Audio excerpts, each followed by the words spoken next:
Welcome po ulit dito sa aming channel at magandang araw po sa ating lahat. Ngayong araw na to ay may ipapakita na naman pong recipe sa inyo si Mama Yeps. Hello po sa inyong lahat. Ngayong araw na to ay magluluto po ako ng paklay na may sabaw. Ito po yung isa sa mga sikat na putahe ng mga Cebuano or Bisaya. May iba't ibang version po yung paklay pero ito is may sabaw po siya. So ito na po yung ating mga sangkap. Unang-una, meron po tayo ditong pinaghalong puso ng baka at saka ito ay meron ding laman ng baka. Ito ay beef tripe, atay ng baka. Maglalagay din po tayo ng luya at saka tanglad, pantanggalan sa po nitong ating laman loob. Bawang at saka sibuyas, red and green bell peppers, sili na pansigang, meron din po tayong maanghang na sili at saka itong spring onions. Ito ay sayote, soy sauce, suka, asin, buong paminta or pwede rin po yung durog na paminta, beef cube, at saka tubig para po sa ating sabaw.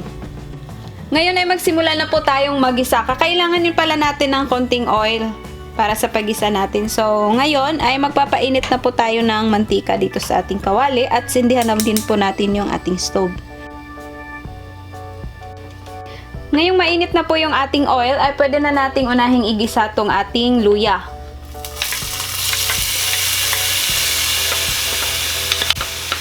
Pag ganito na mga laman loob po yung niluluto ko, mas gusto ko po talaga na uunahin tong luya.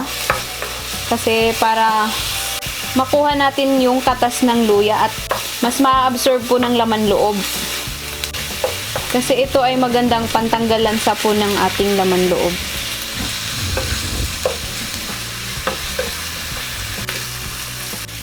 Ayan, pagka naaamoy nyo na po yung bango ng luya, pwede na nating isunod yung ating bawang.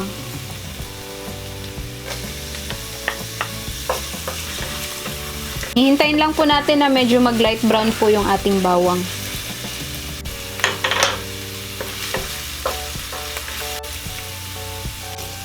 Ayan, pwede na nating isunod yung ating sibuyas.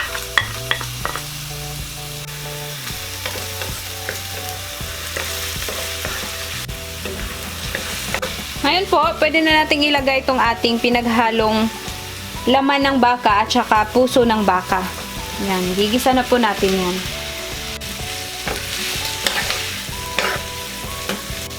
Tapos, ilagay ko na po itong ating tanglad. Sobrang bango po niyan at saka napaka-healthy po yan sa katawan natin. And then, pwede na tayong maglagay ng soy sauce or toyo.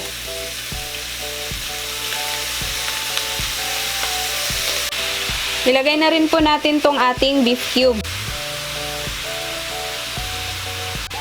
Tapos, lagyan natin ng asin. Yan, tansyahin nyo lang po muna. Tsaka na kayo mag-adjust pagka meron ng sabaw at matikman nyo na. And then, itong whole peppercorn or pwede rin po yung durog na paminta.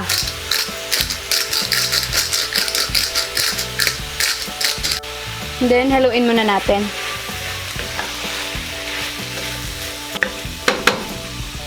At ngayon ay pwede na nating lagyan ng tubig.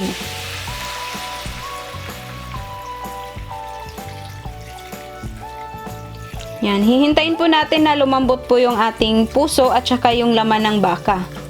Yung ating libro at saka yung atay ay medyo malambot na po kasi pinakuluan ko na po yun kanina kaya hindi ko na po muna isasabay dito sa ating pagpapakulo. So yan, tatakpan na po natin para kumulo at hihintay nating lumambot yung ating mga karne. Babalikan po natin mamaya pagka malambot na. Ngayon po, i-check na po natin kung medyo malambot na tong ating karne. Ayan, medyo malambot na po siya pero hindi pa po gaano. Kaya pwede na rin po nating isabay itong ating atay at saka itong ating libro ng baka para magsabay-sabay na po silang maluluto. Yan, isisimmer ko po to ulit na mga 5 to 10 minutes pa. Tatakpan ko po ulit, tapos balikan natin mamaya. Ngayon po, balikan na po natin yung ating pinalambot kanina. Pwede na po, malambot na yung ating mga laman loob. So ngayon dahil medyo natuyo po yung ating sabaw, pwede tayong magdagdag ng sabaw. So meron na po ako ditong pinakulong tubig.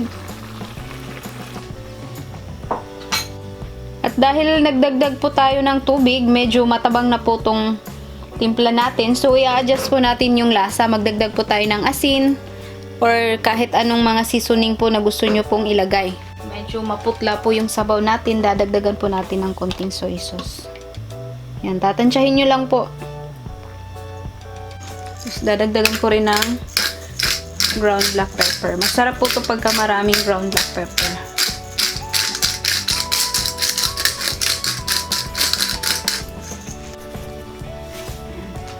Kung mahilig kayo ng mga ginisa mix or magic sarap, pwede nyo rin pong dagdagan para mas masarap po yung lasa ng ating sabaw. So, ngayon, pwede na nating ilagay itong ating sayote para lumambot na rin to. Sasabay ko na rin po itong ating sili na pansigang at saka itong ating sili na maanghang. Kung ayaw nyo ng masyadong maanghang, pwedeng konti lang yung sili na ilalagay nyo. Kayo na bahalang mag-adjust ng anghang nitong ating paklay. Lalagyan pala natin ng suka. So, siguro mga 1 kalahati nito. Yan. So, balikan po natin pagka malambot na yung ating sayote. Ayan, check natin kung malambot na yung ating sayote. Ayan, medyo malambot na siya. Mas maganda dito yan yung ating sayote. Hindi siya overcooked. So, ngayon, pwede na nating ilagay itong ating red and green bell peppers. And then, last po na ilalagay natin itong ating dahon ng sibuyas.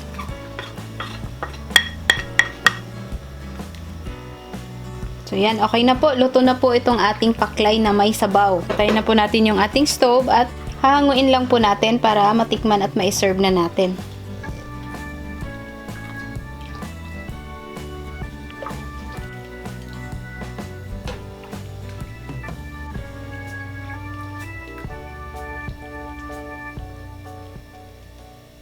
Ito na po ang ating finished product ng paklay na may sabaw.